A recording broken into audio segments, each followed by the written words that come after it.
মহাপবিত্র ঈদে গদির, মাওলার অভিষেক দিবস, মাওলাউল আলামিনের বেলায়েত দিবস, মাওলাউল আলামিনের ইমামাতের বেলায়েতের মাওলায়াতের প্রকাশ ও বিকাশের দিবস আজ।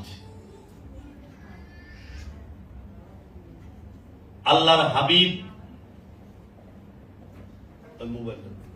হাবিব রাহমাতাল লিল আলামিন 6 রাহমাতাল লিল আলামিন বিদায় হজ পালন করেন 10ম হিজরি।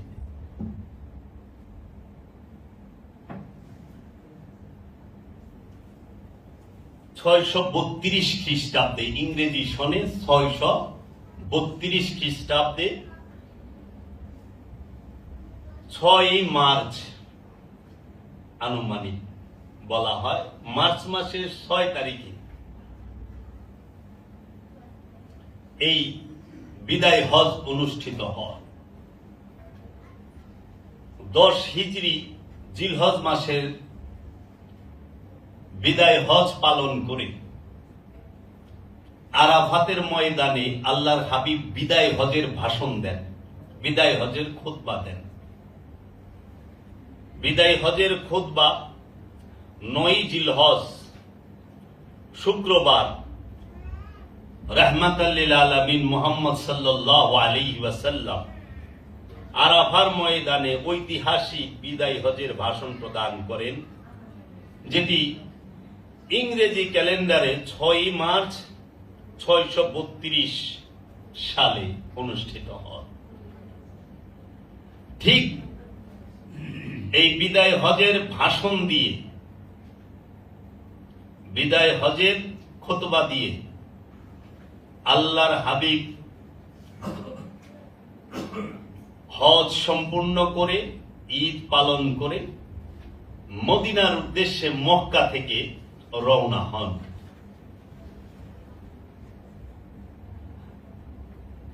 মদিনার উদ্দেশ্যে যখন আল্লাহর হাবিব রওনা হন মক্কা থেকে, মদিনার কাছাকাছি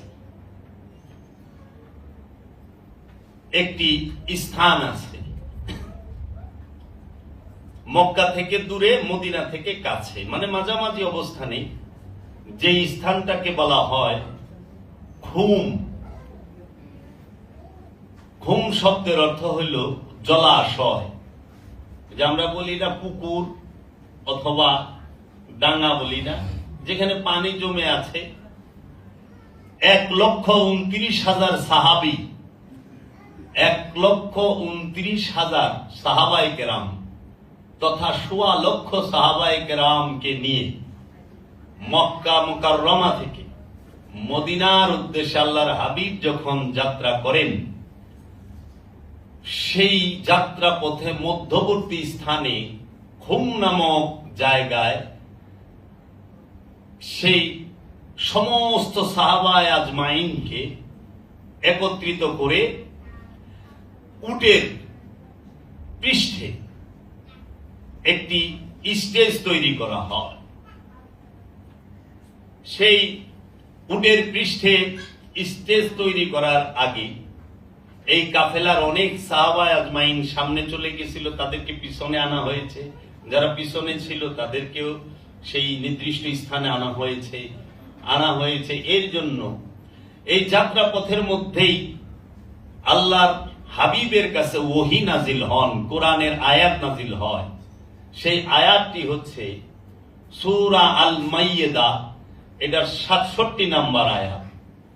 আল্লাহ রাব্বুল আলামিন বলেন, ইয়া আইয়ুহার রাসূল বাল্লিগ মা উনজিলা ইলাইকা মির রাব্বিকা ওয়া ইল্লাম তাফআল ফামা বাল্লাগতা রিসালাতাহু ওয়াল্লাহু ইয়াসিমুকা মিনান নাসি ইন্নাল্লাহা লা ইয়াহদিল কওমাল কাফিরিন। এই আয়াতটি হুবহু অর্থ করেছেন আমার মুর্শিদ কেবলা কালান্দার বাবা জাহাঙ্গীর, তার লিখিত কোরআনের অনুবাদ। সেখান থেকে পাঠ করতেছি। হে রসূল, আপনার রব হইতে আপনার নিকটে যাহা নাজেল করা হয়েছে আপনি তাহা প্রচার করুন, এবং যদি আপনি তাহা না করেন তাহা হইলে আপনি আপনার পাঠানো বিষয়ে দায়িত্ব পালন করেন নাই, এবং আল্লাহ মানুষদের হইতে আপনাকে রক্ষা করিবেন। নিশ্চয়ই আল্লাহ কাফের কওমকে হেদায়েত করেন না। ইয়া আইয়ুহার রাসূল, নবী শব্দ বলে নাই, হে রাসূল, ও হে আমার রাসূল। ইয়া আইয়ুহার রাসূল, বাল্লিগ, এই শব্দটা সারা কোরআনে একবার আছে, দ্বিতীয়বার আর নাই। বাল্লিগ, তাবলীগ থেকে এই শব্দটা আসছে, বাল্লিগ। এখানে তাবলীগ মানে কসরতের সাথে, কষ্টের সাথে দ্বীনের প্রচার করা, আর বাল্লিগ যে আল্লাহর তরফ হইতে ওহীর মাধ্যমে যে সত্য সেটাকে প্রচার করা। আল্লাহ ডাক দিয়ে বলতেছে ওই সময় 18 জিলহজে এই আয়াত নাযিল হয়েছে, ইয়া আইয়ুহার রাসূল বাল্লিগ মা উনজিলা ইলাইকা মির রাব্বিকা ওয়া ইন লাম তাফআল ফামা বাল্লিগতা রিসালাতাহু। হে রাসূল, আপনার রব হইতে আপনার নিকট যাহা নাযিল করা হয়েছে আপনি তাহা প্রচার করুন, প্রচার করুন, এবং যদি আপনি তাহা না করেন তাহা হইলে আপনি আপনার পাঠানো বিষয়ে দায়িত্ব পালন করেন নাই।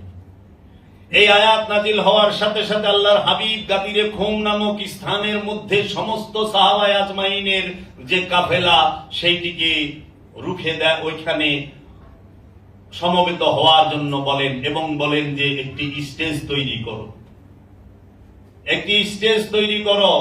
তখন সেই জলাশয়ের ধারে অনেকগুলো উটকে একত্রিত করে উটের পিঠের উপরে একটি স্টেজ তৈরি করলেন, যেন সকলে দেখতে পারে।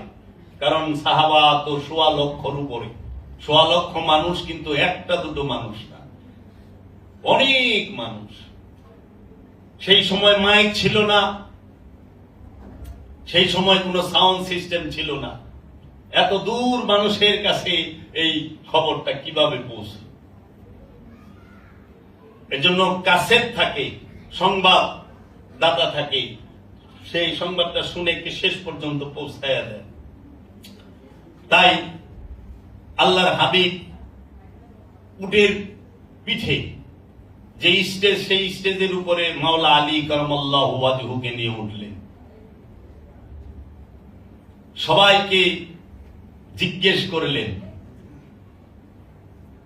যে আমি কি তোমাদের জান হইতে প্রিয় নই? সকল সাহাবী বললেন, নিশ্চয়ই ইয়া রাসূলুল্লাহ, আপনি আমাদের জান হইতে প্রিয়। আল্লাহর হাবিব রাহমাতাল লিল আলামিন বললেন, যদি আমি বলি এই পাহাড়ের ওই পারে শত্রু লুকায় আছে, তোমরা কি বিশ্বাস করবে? বলল, নিশ্চয়ই ইয়া রাসূলুল্লাহ, আমরা বিশ্বাস করব। আল্লাহর হাবিব বললেন যে আমি আমার রবের কসম কেটে বলতেছি, মান কুনতু মাওলাহু ফাহাযা আলিয়ুন মাওলাহু,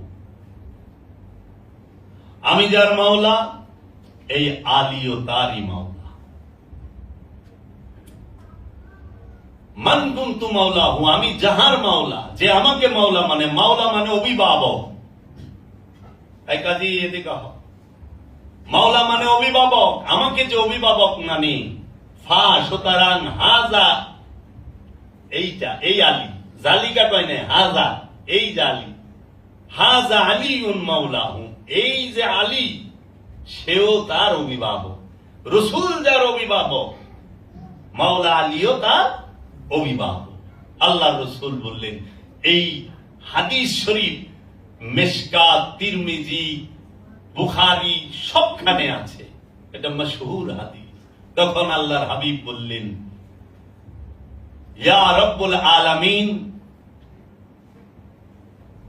যে আমাকে ভালোবাসে সে যেন আলীকেও ভালোবাসে, যে আলীকে ভালোবাসে সে আমাকেই ভালোবাসে, যে আলীর বন্ধু সে আমার বন্ধু, যে আলীর বিরুদ্ধে অস্ত্র ধারণ করে সে আমার বিরুদ্ধে অস্ত্র ধারণ করে, যে আলীকে ঘৃণা করে সে আমাকে ঘৃণা করে, যে আলীর সাথে শত্রুতা করে সে আমার সাথে শত্রুতা করে। হে রব, যারা আলীকে কষ্ট দেয় আপনি তাদেরকে কষ্ট দেন, যে আলীকে সাহায্য করে আপনি তাদেরকে সাহায্য করেন। হে আমার আল্লাহ, এই আলী আমার জানের থেকে প্রিয়।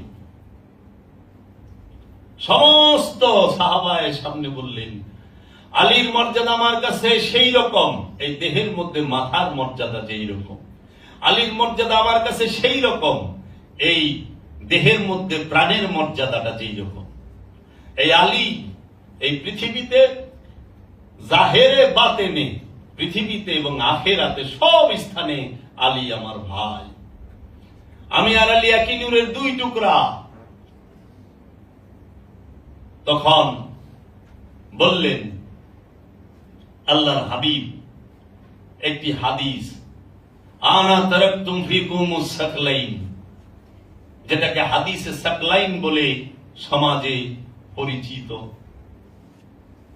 এই স্পষ্ট ভাবে রাসূল সাল্লাল্লাহু আলাইহি ওয়াসাল্লাম বলে দিলেন যে আমি তোমাদের কাছে দুটো ভারী জিনিস রেখে যাচ্ছি। আপনারা এই হাদিসের রেফারেন্সটি বাবা জাহাঙ্গীরের লিখিত কিতাবের মধ্যেও পাবেন এবং মুসলিম শরীফের হাদিসও পাবেন। আমি আজকে অথেন্টিক আলোচনাই করব। আল্লাহ রসুল বললেন, আনা তারাকতুম ফিকুমুস সাকলাইন আউয়ালুহা কিতাবাল্লাহি ফীহি নূরুল ওয়াল হুদা ফাখুযুহু কিতাবাল্লাহি ওয়াস্তামসিকু বিহি ওয়াসানি আলে বাইতি আযকুরুল্লাহ ফি আলে বাইতি মান ইত্তাবাআহুম কানা আলাল হুদা ওয়া মান তারাকা হুমা কানা আলাদ দালালাতি। আমি তোমাদের সামনে দুটো ভারী জিনিস রেখে যাচ্ছি, হে মানুষেরা, হে মানব জাতি, হে মুসলমান জাতি। আল্লাহ রব্বুল আলামিনের ডাকে আমি সাড়া দেব। আমি তোমাদের মাঝে দুইটি ভারী জিনিস রেখে যাচ্ছি। ফিকুমুস সাকলাইন, দুইটা ভারী জিনিস রেখে যাচ্ছি। একটি হচ্ছে কিতাব আল্লাহি, আল্লাহর কিতাব, যেই কিতাবের মধ্যে আছে নূর এবং হেদায়েত, হেদায়েত এবং নূর আছে যেই কিতাবে। আর একটি রাখছে ওয়া ইত্রাতি আহলে বাইতি, এবং আমার বংশ, রসুলের বংশ, রসুলের বংশ রেখে যাচ্ছি আর আল্লাহর কিতাব রেখে যাচ্ছি। যদি তোমরা এই দুইটা জিনিসকে শক্তভাবে, মজবুত ভাবে, দৃঢ় ভাবে ধরে রাখতে পারো, জীবনে হে মানব জাতি, হে মুসলমান জাতি পথভ্রষ্ট হবে না, বিপথগামী হবে না, গুমরাহ হবে না। আপনাদের কাছে সেই প্রশ্ন রেখে যাচ্ছি আমি, অধম যাবে। এই মারওয়ান কি রসুলের বংশ মানবে? এই আবু সুফিয়ান কি রসুলের বংশ মানবে? এই মুয়াবিয়া কি রসুলের বংশ মানবে? এই ইয়াজিদ কি রসুলের বংশ মানবে? এই মারওয়ান কি রসুলের বংশ মানবে? এই উমাইয়া আব্বাসিয়া রাজবংশ তারা কি রসুলের বংশ মানবে? মানবে না। মুতাসিম বিল্লাহ, মুতাওয়াক্কিল, হারুনুর রশিদ, মামুনুর রশিদ, মুতামাদ, এরা কি রসুলের বংশ মানবে? না। আল্লাহ রসুল বললেন দুইটি জিনিস শক্তভাবে ধরে রাখো, একটি আল্লাহর কিতাব আর একটি রসুলের বংশ ইতরা। সেই স্থানে তারা কি বললেন? তারা আবার আরেকটা হাদিস বানাইলেন। আল্লাহ রসুল বলছেন, আমি তোমাদের কাছে দুইটা ভারী জিনিস রেখে যাচ্ছি, একটি কিতাব মানে আল্লাহর কোরআন আর একটি সুন্নাহ। এখন যদি জিজ্ঞেস করা হয় গাদিরে ঘুমে যখন আল্লাহর হাবিব ভাষণ দিচ্ছেন মানব জাতির সামনে যে আমি তোমাদের কাছে দুইটা জিনিস রেখে যাচ্ছি, কিতাব আর ইতরা, এই দুই একে অপর থেকে জুদা হবে না এবং হাসরের ময়দানে কিয়ামতের দিন এই দুইজন একত্রে হাউজে কাউসারে মিলিত হবে। কিতাব থেকে ইত্রাত আলাদা হবে না, বংশ আলাদা হবে না, বংশ থেকে কিতাব আলাদা হবে না। সেই কিতাব এবং ইত্রাত একে অপরের পরিপূরক। এই কিতাবকে তোমরা মজবুত ভাবে ধরো, বংশকে মজবুত ভাবে ধরো। তখন তারা আরেকটা বানিয়ে দিল। যখন আল্লাহ রসুল বললেন এই কথা, তখন কিন্তু কুরআনুল মাজিদ এইভাবে বাইন্ডিং হয় নাই, হয়েছিল গাদিরে খুমে 10 হিজরিতে। আল্লাহ রসুল এই জগতে জাহিরি ভাবে আছেন। আল্লাহ রসুল পর্দা গ্রহণ করেন নাই, ইন্তেকাল করেন নাই। সশরীরে বিদায় হজের ভাষণ আরাফার ময়দানে জিলহজ মাসের 9 তারিখে প্রদান করে আল্লাহ রসুল হজ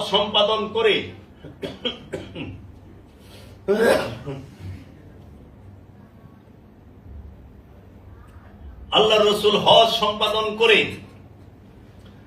মদিনার উদ্দেশ্যে রওনা দিয়ে সেই 18ই জিলহজ গাদিরে খুমের মধ্যে দাঁড়িয়ে এই ভাষণ দিচ্ছিলেন। তখন তো এরকম আরবি ভাষার কাগজ কালির বাইন্ডিং এ কোরআন ছিল না। কোরআন আর কিতাব এক বিষয় নয়। কিতাবের পাঠকে কোরআন বলা হয়।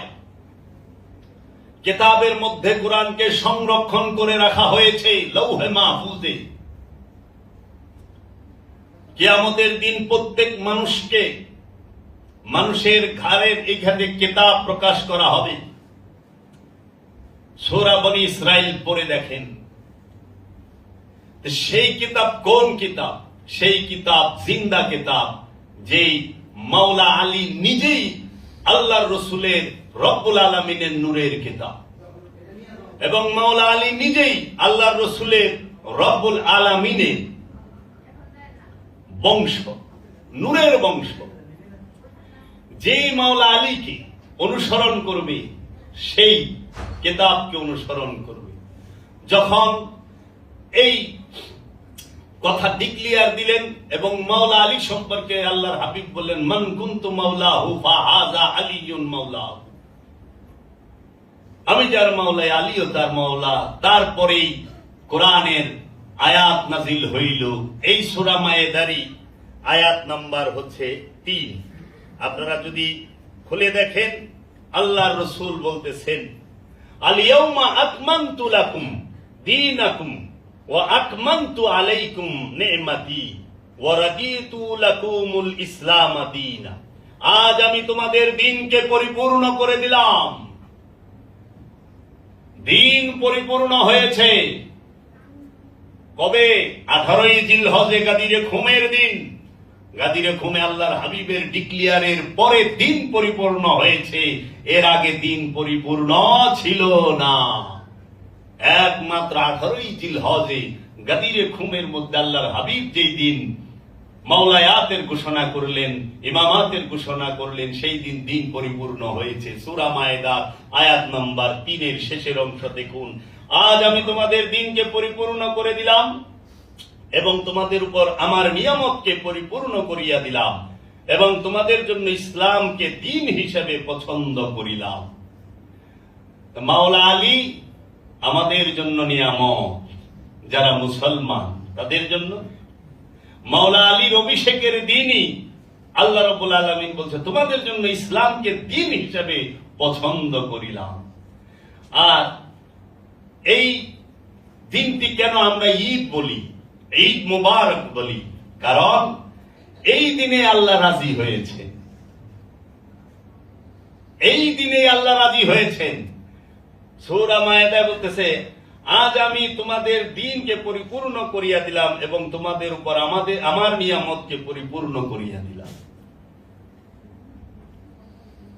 এই সূরা মায়েদার 67 নম্বর আয়াত প্রথমে নাজিল হইল, হে আমার রাসূল, আপনি আপনার উপরে অর্পণকৃত যে দায়িত্ব সেটা আপনি প্রচার করেন। প্রচার করার পরে, মাওলায়াতের ঘোষণা করার পরে তখন বলা হইল, আজকে আমি তোমাদের দিনকে পরিপূর্ণ করে দিলাম। আল্লাহর হাবিব মাওলা আলী কারামাল্লাহু ওয়াজহুকে সেই উটের উপরে যে স্টেজ করা হয়েছিল সেইখানে মাওলা আলীকে এমন ভাবে ধরেছেন যে এই একটা শিশু বাচ্চাকে দুই হাত ধরে উঁচা করলে যেরকম এইভাবে ধরে বলছেন, মান কুনতু মাওলাহু ফাহাযা আলিয়ুন মাওলা। এখন এইটার যে রেফারেন্স, সেই রেফারেন্স তো দিতে হবে, না হইলে আবার রেফারেন্স দিলেও তো কাম হয় না। যারা বলে আমরা হাদিসের উপর আমল করি, হাদিসে যা আছে আমরা তাই করব, কোরআনে যা আছে তাই করবো, আমরা তো কোরআন হাদিস পড়ি, তারাও করে, কিন্তু তারা তো সব জায়গায় কয় না, সুবিধারটা কয়। এটার নাম কি? মুসলিম শরীফ, খণ্ড হচ্ছে পঞ্চম খণ্ড। মুসলিম শরীফে বাংলাদেশ ইসলামিক ফাউন্ডেশন থেকে 6 খণ্ড ছাপানো হয়েছে, এটা হলো পঞ্চম খণ্ড। এই পঞ্চম খণ্ডের মধ্যে আপনারা চোখে দেখেন, এখানে যে দাগানো দেখা যায়, দেখা যায় যে দাগা রাখছি, হাদিস নাম্বার হচ্ছে 6007। মুসলিম শরীফের পঞ্চম খণ্ডে 6007 নম্বর হাদিস। আমি এই হাদিসের অর্থটুকু আপনাদেরকে পড়ে শোনাচ্ছি। জুহাইর ইবনে হারব ও সুজা ইবনে মখলদ রাদিয়াল্লাহু তাআলা আনহু, ইয়াজিদ ইবনে হাইয়ান রাদিয়াল্লাহু তাআলা আনহু থেকে বর্ণিত, তিনি বলেন, আমি হুসাইন ইবনে সাবুরা এবং ওমর ইবনে মুসলিম আমরা যায়েদ ইবনে আরকাম রাদিয়াল্লাহু তাআলা আনহুর নিকট গেলাম। আমরা যখন তার কাছে বসি তখন হুসাইন রাদিয়াল্লাহু তাআলা আনহু বলেন, হে যায়েদ, আপনি তো বহু কল্যাণ প্রত্যক্ষ করেছেন, নিজ চোখে দেখেছেন, আল্লাহর রাসূল সাল্লাল্লাহু আলাইহি ওয়াসাল্লামকে দেখেছেন, তার হাদিস শুনেছেন, তার সাথে থেকে যুদ্ধ করেছেন এবং তার পেছনে সালাত আদায় করেছেন। আপনি বহু কল্যাণ লাভ করেছেন। হে যায়েদ, আপনি রাসূলুল্লাহ থেকে যা শুনেছেন তা হাদিস আমাদের বলুন না।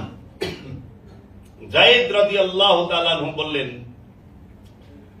ভ্রাতৃপুত্র, আমার বয়স হয়েছে, আমি পুরনো যুগের মানুষ, রাসূল সাল্লাল্লাহু আলাইহি ওয়াসাল্লামের কাছ থেকে যা আমি সংরক্ষণ করেছিলাম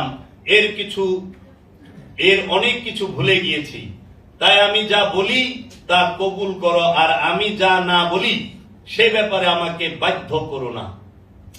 তারপর তিনি বললেন, রাসূল সাল্লাল্লাহু আলাইহি ওয়াসাল্লাম একদিন মক্কা ও মদিনার মধ্যবর্তী খুম নামক স্থানে দাঁড়িয়ে আমাদের সামনে ভাষণ দিলেন। আল্লাহর প্রশংসা ও সানা বর্ণনা শেষে ওয়াজ নসিহত করলেন। তারপর বললেন, সাবধান হে লোক সকল, আমি একজন মানুষই, আল্লাহর পক্ষ থেকে প্রেরিত দূত আসবে আর আমি তার ডাকে সাড়া দেব। আমি তোমাদের কাছে গুরুত্বপূর্ণ দুটো জিনিস রেখে যাচ্ছি। এর প্রথমটি হলো আল্লাহর কিতাব, এতে হেদায়েত এবং নূর রয়েছে, সুতরাং তোমরা আল্লাহর কিতাবকে অবলম্বন করো, একে শক্ত করে ধরে রাখো। এরপর তিনি কোরআনের প্রতি উৎসাহ ও অনুপ্রেরণা দিলেন। তারপর বললেন, আর হলো আমার আহলে বায়েত, আর আমি আহলে বায়েতের ব্যাপারে তোমাদেরকে আল্লাহর কথা স্মরণ করিয়ে দিচ্ছি। আহলে বায়েতের ব্যাপারে তোমাদের আল্লাহর কথা স্মরণ করিয়ে দিচ্ছি, আহলে বায়েতের ব্যাপারে তোমাদেরকে আল্লাহর কথা স্মরণ করিয়ে দিচ্ছি, এভাবে 3 বার বলেছেন।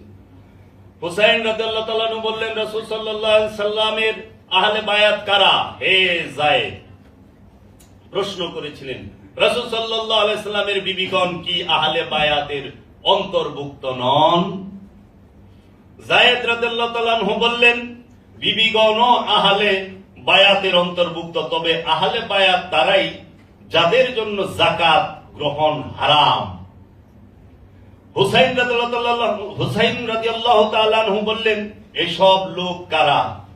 যায়েদ রাদিয়াল্লাহু তাআলা আনহু বললেন, এরা আলী, আকিল, জাফর, আব্বাস রাদিয়াল্লাহু তাআলা আনহুর পরিবার পরিজন।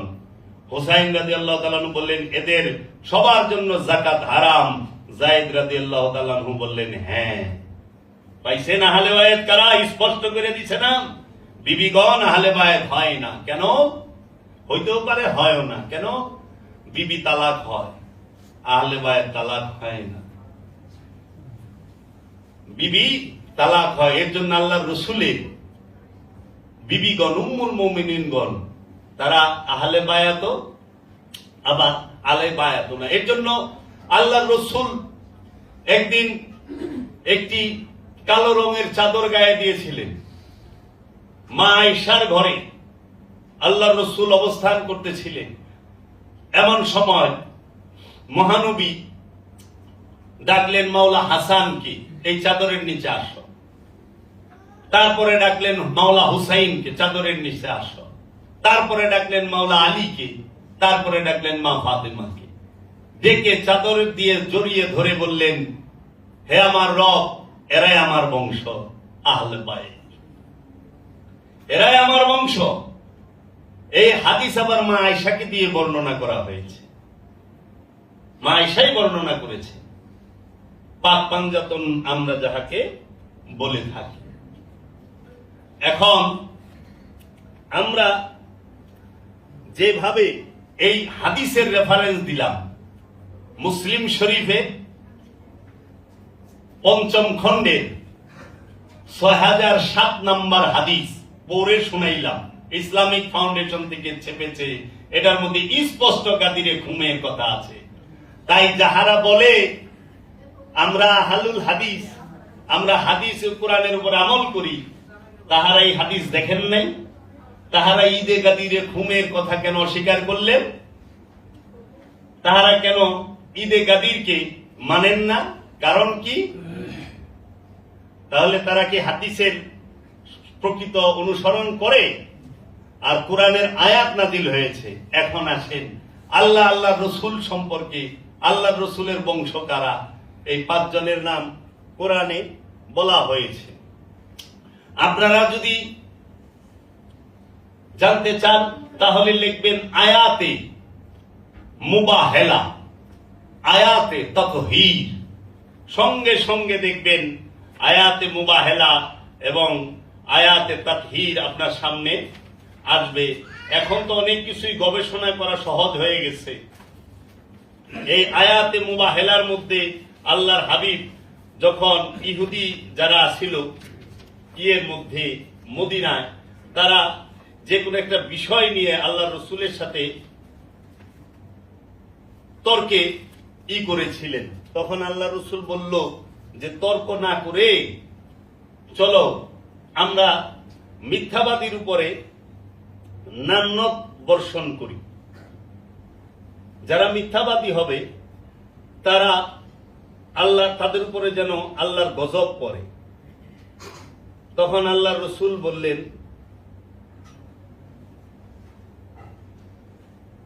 ফাকুল তাআলাউ নাদউ আবনাআনা ওয়া আবনাআকুম ওয়া নিসাআনা ওয়া নিসাআকুম ওয়া আনফুসানা ওয়া আনফুসাকুম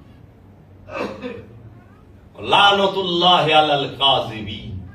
চলো আমরা সবাই একত্রে আসি, তোমরা এক কাজ করো, তোমরা তোমাদের যে সন্তান ছেলে তাদেরকে নিয়ে আসো, আমি আমার ছেলেকে নিয়ে আসি, আমি আমার ছেলেদেরকে নিয়ে আসি। এই ছেলের স্থানে মহানবী মাওলা হাসান এবং মাওলা হুসাইনকে নিয়ে গেছেন।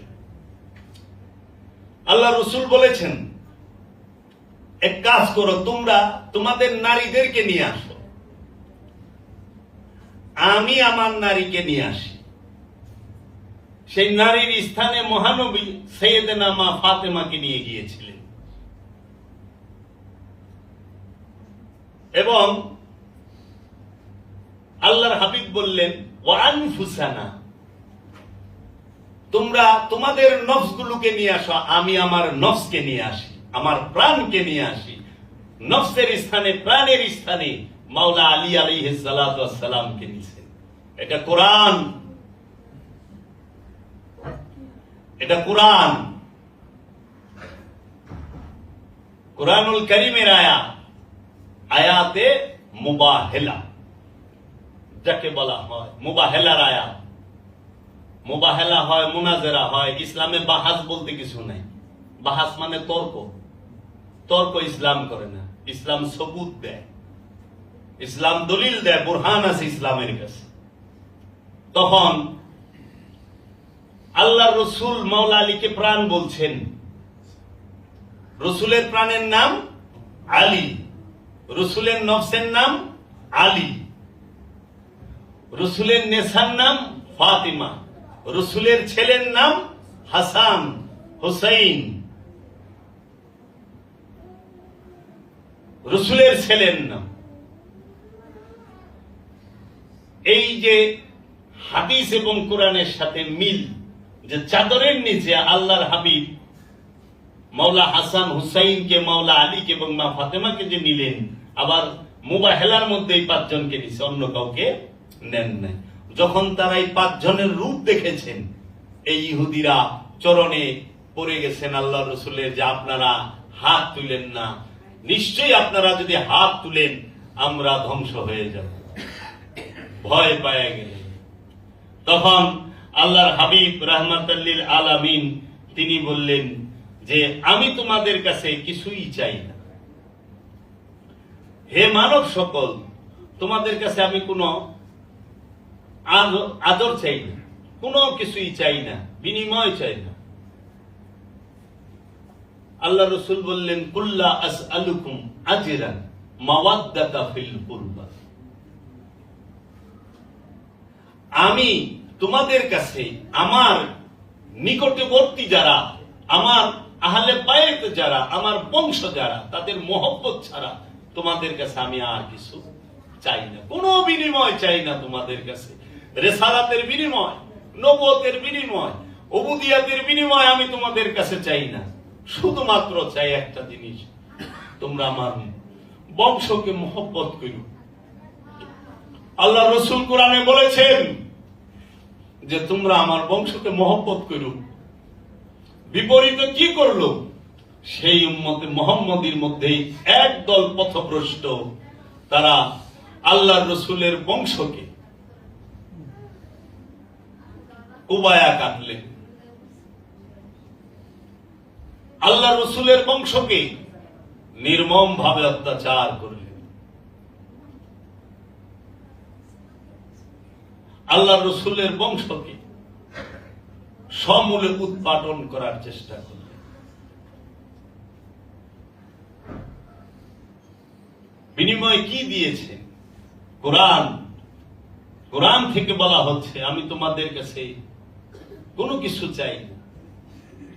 আল্লাহ স্পষ্ট বলে দিয়েছেন, হে নবী পরিবার বর্গ, আল্লাহ তো শুধু চান সকল প্রকার অপবিত্রতা থেকে আপনাদেরকে হেফাজত করতে। সূরা আহজাব খোলেন, এই মুবাহেলার আয়াত, আয়াতে তাতহীদ এবং এই যে পবিত্র রাখতে চায় আল্লাহ রসুলের বংশ, রেসালাতের বিনিময়ে, নবুয়তের বিনিময়ে, মারেফাতের বিনিময়ে, আধ্যাত্মিকতার বিনিময়ে আল্লাহ রসুল কারো কাছে কোনো কিছুই বিনিময় চান নাই। বিনিময় চেয়েছেন শুধু আমার যে বংশ, তাকে তোমরা মহব্বত করো। আল্লাহ রসুল কোরআনে বললেন আমার বংশকে তোমরা মহব্বত করো। আল্লাহ রসুল গাদিরে ঘুমে হাদিসে বললেন, বাণীতে বললেন, তোমরা আমার বংশকে আঁকড়াইয়া ধইরা রাখো। জীবনে পথভ্রষ্ট গুমরা হবে না, কিন্তু পরিতাপের বিষয়, দুঃখের বিষয়, এই মুসলমানদের মধ্যে, উম্মতে মুহাম্মদীর মধ্যে আল্লাহ রসুলের ওফাতের পরে, ইন্তেকালের পরে, মাত্র এই ভাষণের পরে আল্লাহ রসুল 81তম দিন জগতের বুকে ছিলেন। জিলহজ মাসের 18 তারিখ, জিলহজ মাস থাকে 29 আর 30, তাহলে 18 তারিখ আর থাকে 30 দিন, হলে 12 দিন। জিলহজের পরে বছরের প্রথম মাস হিজরি মহররম, তাহলে 10, 12 10 কত হয় না? প্রথম মহরম মাসের 30 আর এই দিকে হলো 12, তাহলে 42 দিন কি 29 ধরলে 41 দিন। তারপরে মুহররমের পরে হলো সফর, সফর মাসে 30, তাহলে 41 আর 30 71।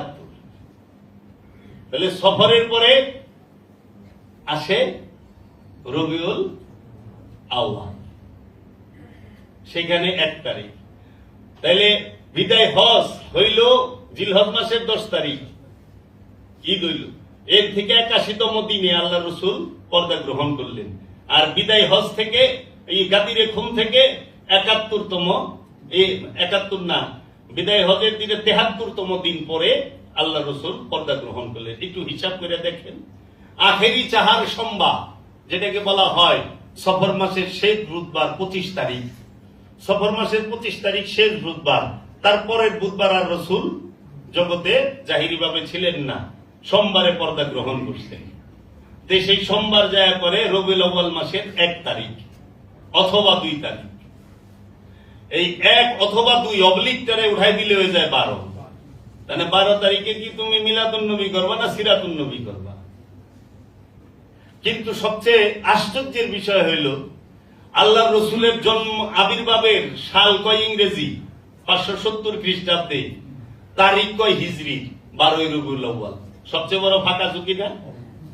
সন কয় ইংরেজি, তারিখ কয় আর হিজরি। হিজরি সন কইবেন, হিজরি তারিখ কইবেন, ইংরেজি সন কইবেন, ইংরেজি তারিখ কইবেন। তাহলে এই যে চতুরতা এই বর্তমান যুগে কি আর সম্ভব হবে? বিজ্ঞানের যুগে আজগবি শরীফের দিন শেষ। হাদিস শরীফ থেকে বলা হচ্ছে। এখন আসেন, এটা কিতাবের নাম হলো আল বিদায়া ওয়ান নিহায়া, হাফেজ ইবনে কাসির, হ্যাঁ, 8ম খণ্ড আল বিদায়া ওয়ান নিহায়া। এটার মধ্যে আপনার এই মাওলা আলী সম্পর্কে কিছু বাণী বলা হয়েছে এবং মবিয়া সম্পর্কে। মবিয়া পরিচয়টা কি দিছে আর মাওলা আলী পরিচয়টা কি দিছে, এটা ওহাবি ফেরকার হাফেজ ইবনে কাসির, উনি ওহাবি মতাদর্শে, উনার কিতাব থেকে পড়তাছি। দেখেন উনি কি লিখছে, এতটাও মানে প্রচারই হয় না। দেখেন আল বিদায়া ওয়ান নিহায়া 26 পৃষ্ঠা, 8ম খণ্ড 26 পৃষ্ঠা থেকে পড়তেছি। মবিয়া একদিন রসুল মাওলা আলীকে বলতেছেন, হে হাসানের পিতা, তোমার তো বহু সম্মান ও বৈশিষ্ট্য রয়েছে। আমার পিতা জাহিলি যুগের নেতা ছিলেন, আমার পিতা জাহিলি যুগে নেতা ছিলেন, মানে আবু সুফিয়ান নেতা ছিল জাহিলি যুগে। আমি ইসলামী যুগে বাদশাহ হলাম। আমি রাসূল সাল্লাল্লাহু আলাইহি ওয়াসাল্লামের শ্যালক এবং মুমিন সমাজের মামা, আমাদের মামুজান। আমি ওহী লেখক, কোরআন নাজিল হওয়ার শেষ প্রান্তে যায়া উনি হইলেন মুরিদ, উনি লিখলেন ওহী। समझ में नहीं आता कैसे करता है, कैसे हुआ। কারণ 630 সালে মক্কা বিজয়, 632 সালে বিদায় হজ। তো মক্কা বিজয়ের সময় অ্যারেস্ট হইয়া আবু সুফিয়ান, হিন্দা, মুয়াবিয়া এবং মারওয়ান এরা অ্যারেস্ট হইয়া কলমা পড়ে। তারপর আল্লাহর হাবিব মদিনা চলে যান। আবার 632 সালে মার্চ মাসের 6 তারিখে হজে আসেন, আরাফার ময়দানে বক্তৃতা দেন। এই 2 বছরের মধ্যে যে আয়াতগুলো নাজিল হয়েছে, তো আল্লাহ রসুল কি এই কাপটা কাফের কো অ্যারেস্ট কইরা কলমা পড়ার সাথে সাথে কোরআন লেখা শুরু করাই দিল? মামুজান কেমনে লিখলেন? মামুজান পার। আবার অনেকে কয় মামুজান বলে আল্লাহ রসুলের নখ দাড়ি কেটে দিত, কাটতেও পারে, মামু তো আমাকে মামা। আবার মহাবিরেন আবার এইটি সুযোগ লয়, আরেক বিপদে বলুন যে হ্যাঁ মামু। এই কিতাবে লিখছেন। উত্তরে হযরত আলী এখানে যেভাবে লিখছে, হযরত আলী রাদিয়াল্লাহু তাআলা আনহু বললেন, হায় মানুষের কলিজা ভক্ষণকারীর পুত্র আবার আমার বিরুদ্ধে শ্রেষ্ঠত্বের অহংকার করে। মাওলা আলী আলাইহিস সালাতু ওয়াস সালাম বলেছেন, মানুষের কলিজা ভক্ষণকারীর ছেলে সে আবার আমার সামনে অহংকার করে। হযরত আমির হামজা রাদিয়াল্লাহু তাআলা আনহু, রাসূলের চাচা, উহুদের যুদ্ধে তার বুক ফেরে কাঁচা কলিজা চাবায়া খাইছে মুয়াবিয়ার মা হিন্দা। এরপর তিনি আর খাদেমকে বললেন, তুমি লিখো, নবী মুহাম্মদ সাল্লাল্লাহু আলাইহি ওয়াসাল্লাম আমার ভাই এবং আমার শ্বশুর, শহীদগণের নেতা হযরত হামজা রাদিয়াল্লাহু তাআলা আনহু আমার চাচা। মাওলা আলী বলতেছেন, হযরত হুযায়ফা রাদিয়াল্লাহু তাআলা আনহু যিনি সকাল সন্ধ্যা সর্বক্ষণ ফেরেশতাদের সাথে উড়েছেন, তিনি আমার সহোদর ভাই। মুহাম্মদ সাল্লাল্লাহু আলাইহি ওয়াসাল্লামের কন্যা আমার জীবন সঙ্গিনী, আমার সহধর্মিণী, তার গোশতের সাথে মিশে গিয়েছে আমার রক্ত ও গোশতের সাথে, তার গোশত মিশে গিয়েছে আমার রক্ত ও গোশতের সাথে। আহমদ মুস্তাফা সাল্লাল্লাহু আলাইহি ওয়াসাল্লামের দু নাতি আমার পুত্র ফাতেমার ঘরে। সুতরাং তোমাদের মধ্যে কে আছে যে আমার ন্যায় ভাগ্যবান? আমি তোমাদের সকলের আগে ইসলাম গ্রহণ করেছি। যখন আমি সাবালক হইনি তখন আমি ইসলামে দীক্ষিত হই। বর্ণনাকারী বলেন, তখন মুয়াবিয়া তার কর্মচারীদেরকে বলেছিলেন, এই চিঠি লুকিয়ে রাখো, সিরিয়ার জনগণ কেউ যেন এটি পড়তে না পারে, তাইলে আমার পোল খুলে যাবে। পড়তে পারলে আর আবু তালিবের পুত্র আলী রাদিয়াল্লাহু তাআলা আনহুর প্রতি আকৃষ্ট হবে মানুষ। অবশ্য এই বর্ণনাকারী আবু উবাইদা এবং হযরত আলী রাদিয়াল্লাহু তাআলা আনহু ও মুয়াবিয়া এর মধ্যে সময়ের ব্যবধান রয়েছে, আর উবাইদা তাদের যুগের লোক নয়। জুবাইর ইবনে বাক্কার প্রমুখ বাকর ইবনে হারিসা জাবির ইবনে আব্দুল্লাহ থেকে বর্ণিত করেছেন যে তিনি বলেছেন, আমি হযরত আলী রাদিয়াল্লাহু তাআলা আনহুকে কবিতা আবৃত্তি করতে শুনেছি, আর রাসূল সাল্লাল্লাহু আলাইহি ওয়াসাল্লাম তখন এই আবৃত্তি শুনছিলেন। সেটি হলো, আমি হযরত মুহাম্মদ মুস্তাফা সাল্লাল্লাহু আলাইহি ওয়াসাল্লামের ভাই, আমার বংশ দ্বারায় কোনো সন্দেহ নেই। আমি লালিত পালিত হয়েছি তার সাথে, তার দুই দৌহিত্র তারা আমারই সন্তান। আমার দাদা এবং রাসূল সাল্লাল্লাহু আলাইহি সাল্লামের দাদা একই ব্যক্তি, ফাতিমা আমার স্ত্রী। এটি কোনো মিথ্যা ও অযৌক্তিক কথা নয়। তখন সকল মানুষ গুমরাহি, শিরক ও সত্যদ্রোহিতার নিমজ্জিত। তখন আমি তাকে সত্যবাদী বলে গ্রহণ করেছি। শুকরিয়া ও কৃতজ্ঞতায় সকল প্রশংসা মহান আল্লাহরই, তার কোনো শরীক নেই। বান্দাদের প্রতি তিনি অনুগ্রহশীল, তিনি চিরস্থায়ী চিরঞ্জীব। আল বিদায়া ওয়ান নিহায়া আপনাকে কিতাব থেকে বলতেছি, আর আমরা যেটি আছে এটি ধরলে তো আল্লাহ আল্লাহ। আল বিদায়া ওয়ান নিহায়া অষ্টম খণ্ড। সবুত সামনে না, দলিল কি আড়ালে? তারা চিঠি লুকাইবার কইছে না, এটা চিঠি লুকাও, যদি সিরিয়ার মাঝে শুনে আমার পোল খুলে যাবে, আমারে সম্মান করবো না কেউ। কি অহংকার রে, আমি হিন্দার বেটা।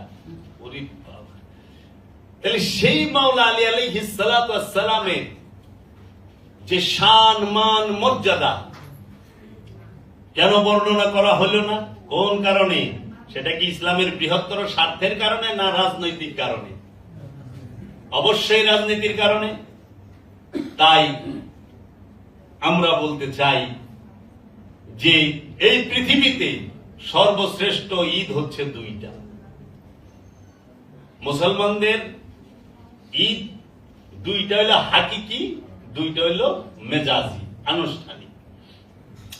দুটো ঈদ সার্বজনীন, আর দুটো ঈদ গোষ্ঠীকে কেন্দ্র করে, মতকে কেন্দ্র করে।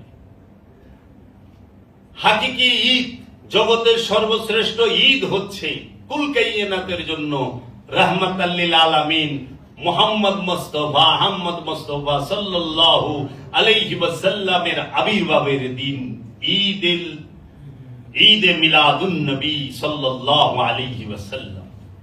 এই দিনে আপনি গরিব হন, আপনি নিঃস্ব হন, রিক্ত হন, কোনো অসুবিধা নাই, কিন্তু অবশ্যই হৃদয়ে এবং মনে মুখে হাসি এবং ভালো খাবার ঘরে আয়োজন করবেন, মেহমানদেরকে দাওয়াত করে খানা খাওয়াবেন এবং আপনারা আত্মীয় স্বজনকে দাওয়াত করে খাওয়া দাওয়া করাবেন এবং নতুন পোশাক পরবেন। অবশ্যই আপনার যিনি মুর্শিদ, সকল পীর গুরু ভক্ত মানুষকে বলি, আপনার যিনি মুর্শিদ আপনি তাহার সাথে গিয়ে এই ঈদে মিলাদুন নবীর খুশি উদযাপন করবেন। আর জগতের দ্বিতীয় সর্ববৃহত্তর ঈদের নাম হচ্ছে ঈদে গাদির, যে ঈদের কথা কোরআনেই আছে, যে ঈদের কথা কোরআনের মধ্যেই আছে, হাদিসের মধ্যেই আছে। এটা সার্বজনীন ঈদ, কারণ নবী রসুল ওলি আল্লাহ সুফি তাহারা সব সময় সার্বজনীন হয়। যে সার্বজনীন নয় সে ওলি নয়। আল্লাহ সার্বজনীন, আল্লাহর বাণী কোরআন সার্বজনীন, আল্লাহর নাজিলকৃত কিতাব সার্বজনীন, আল্লাহর প্রেরিত নবী সার্বজনীন, আল্লাহর প্রেরিত রসুল সার্বজনীন, আল্লাহর প্রেরিত আব্দুহু সার্বজনীন, আল্লাহর প্রেরিত ওলি সার্বজনীন। যিনি সার্বজনীন নয় তিনি ওলি নয়। আল্লাহর ওলিরা, আল্লাহর মহাপুরুষরা ধর্ম নিরপেক্ষ হয়, অসাম্প্রদায়িক হয়। সম্প্রদায়ের ভিতরে তারা থাকে না, গণ্ডির ভিতরে, এই সংকীর্ণতার ডুবার ভিতরে তারা হাবুডুবু খায় না, সংকীর্ণতার ডুবার মধ্যে তারা বাস করে না। সার্বজনীন হয়, সার্বজনীনতাই ইসলাম, ধর্ম নিরপেক্ষতাই ইসলাম, অসাম্প্রদায়িকতা ইসলাম। আল্লাহর হাবিব কাউকে কষ্ট দেওয়ার জন্য আসেন নাই, রাহমাতাল লিল আলামিন। এবং এই যে আরো দুটো ঈদ, ঈদ উল ফিতর, ঈদ উল আজহা। ঈদ উল ফিতর হচ্ছে মুসলমানদের মধ্যে যাহারা সিয়াম পালন করেন, যাহাদের সালাত আদায় হয়েছে, যাকাত আদায় হয়ে গেছে এবং লাইলাতুল কদর নসিব হয়েছে, সেই ব্যক্তির জন্য হচ্ছে ঈদ উল ফিতর, মানে খান্নাস মুক্ত হওয়ার খুশি। সে খান্নাস রূপী শয়তান মুক্ত হয়েছে তার নফস, এজন্য সে আনন্দিত। সে নতুন পোশাক পরে, সে নতুন রূপে সাজে, সে নতুন রূপে বলে, নতুন রূপে ঘুরে। আর এখন আনুষ্ঠানিকতা হচ্ছে যে 30টার একটাও রোজা করে নাই, সেও মার্কেটে খুব ব্যস্ত থাকে। এটা হলো অনুষ্ঠান, এটা হাকিকি না, এটা হলো সাম্প্রদায়িক। আমরা মুসলমান সমাজ করি, আমি নিজেও করি, আমার পরিবার। আরেকটি হইল কুরবানির ঈদ, যার কুরবানি আল্লাহর দরবারে গৃহীত হয়েছে, যার তাকওয়া আল্লাহর দরবারে গৃহীত হয়েছে, তার জন্য ব্যক্তি কেন্দ্রিক ঈদ। কুরবানি করার আগে শয়তান খেদাইতে হবে, ওইটা হজে আমাদের শিক্ষা দেন। আগে মিনায় শয়তানের পাথর মারে, শয়তান ভাগিয়ে গেছে, পরে কুরবানি হয়। আর এখন আমরা কি করি? আগে কুরবানি, পরে গুস্ত লইয়া শুরু করি শয়তানি, করি না? হাসিল লইয়া শয়তানি শুরু করি, টাকা পয়সা লইয়া ধাক্কা ধাক্কি, হেসরা হেসরি শুরু করি, আমরা যেন সঠিক ঈদটা করতে পারি। তাই সবই করেন, ঠিক আছে, অনুষ্ঠানকে অনুষ্ঠান যাইলেন, মূলকে মূল যাইলেন। তাই রব্বুল আলামিন যেন আমাদেরকে এই ঈদে গাদির সম্পর্কে বোঝার তৌফিক দেয়। আমি আজকে আপনাদের সামনে আপনাদের সবাইকে ঈদে গাদিরের খুশিতে জানাচ্ছি ঈদ মুবারক, ঈদ মুবারক, ঈদ মুবারক। সৃষ্টিকুলের শ্রেষ্ঠ ঈদ, ঈদে গাদিরে খুমের মাওলায়াত দিবসের ঈদ। তাই এই এলান, এই ডিক্লেয়ার আল্লাহর রসুল কিন্তু ঘরের ভিতরে করে নাই, ময়দানে করেছিলেন। 1,29,000 সাহাবীর সামনে করেছিলেন। আমাদেরও সবার ময়দানেই করতে হবে, ঘরে ঘরে থাকলে হবে না, ময়দানে ঈদে গাদিরে ডিক্লেয়ার করতে হবে। আর এক দল আছে যাহারা রাজাদের পূজা করেন, রাজাদের ধর্ম করেন, তাদের চুলকানি আল্লাহর রসুলের বংশকে নিয়ে ইসলামে যেগুলা মূল বিষয় সেগুলাকে অস্বীকার করাই তাদের ধর্ম। তাদের ধর্মই একটা, সেটা কি? সত্যকে অস্বীকার করা। এই ওহাবি খারিজিরা চিরকাল এগুলোই করে গিয়েছেন, এগুলোই করবেন। তারা মিথ্যার বিরুদ্ধে দাঁড়াইতে পারে না, তারা সত্যের বিরুদ্ধে দাঁড়ায়, স্বার্থের পক্ষে দাঁড়ায়, সত্যের বিরুদ্ধে দাঁড়ায়। তাই আমাদের ওহাবি খারিজিদের দিকে তাকানোর সময় নাই। আমরা রসুলকে ভালোবাসি, রসুলের বংশকে ভালোবাসি, না কি কোন আপনারা? তাই আমরা যেন প্রত্যেক বছর এই ঈদে গাদিরকে ধুমধামের সাথে করতে পারি। আল্লাহ বলছেন, তোমরা ইয়া আইয়ুহাল্লাযীনা আমানু, হে ঈমানওয়ালারা, ঈমানদারেরা, তোমরা, হে আমানুরা, আতিউল্লাহ আতিউর রাসূল, তোমরা রসুলে আল্লাহর এবং আল্লাহর রসুলের অনুসরণ করো, এবং উলিল আলবাব, উলিল আবসার, উলিল আমরের অনুসরণ করো, এবং সাহিবে ইলম তার অনুসরণ করো, যে ইলম রাখে। তুমি রসুলের বাণী বুঝো নাই, বুঝতে কষ্ট হচ্ছে, তুমি সাহিবে ইলমকে জিজ্ঞেস করো। তো রসুলের ওইখানে যখন কোরআনের আয়াত নাজিল হয়েছে, ইয়া আইয়ুহাল্লাযীনা আমানু আতিউল্লাহ আতিউর রাসূল ওয়া উলিল আমরি মিনকুম, তোমরা উলিল আমরকে অনুসরণ করো, উলিল আলবাব, উলিল আবসারকে, সাহিবে ইলমকে। তখন সাহিবে ইলম কে ছিল? তখন উলিল আমর, উলিল আবসার কে ছিল? যাদেরকে রাসূল অনুসরণ করতে বললে। এর জন্য আপনারা সব সময় মনে রাখেন, লেবাস ধর্ম না। ইসলাম লেবাস পাল্টানো শিখায় না, স্বভাব পাল্টানো শিখায়। লেবাস পাল্টাইলে সে ধর্মিক হয় না, স্বভাব পাল্টাইলে সে ধার্মিক হয়। দল পাল্টাইলে প্রেমিক হয় না, চরিত্র পাল্টাইলে প্রেমিক হয়। দল পাল্টাইলে স্বার্থবাজ হয়। এখন আল্লাহ রাব্বুল আলামিন বলছেন, রাহমাতাল লিল আলামিন বলছেন যে জিহাদে আকবর করো, খান্নাসের বিরুদ্ধে জিহাদ করো, নফসকে বলছেন। এখন কেউ জিহাদে আকবর করবার চায় না, খালি উস্কানি দেয়, বোমা ভাড়াও, মাজারে হামলা করে, এটা বলে জিহাদ। আরে জিহাদ তো করে এলো ইমানদার কাফেরের বিরুদ্ধে, আর এরা তো ও নাদান যারা মুসলমানের বিরুদ্ধে জিহাদ করবার হয়েছে। তাই শেষ করব আল্লামা ইকবালের একটি কবিতা, দুইটা লাইন দিয়ে। पराया को कहना चाहिए अच्छा, ये तो वो नादान है जो अपनों को बुरा कहते हैं।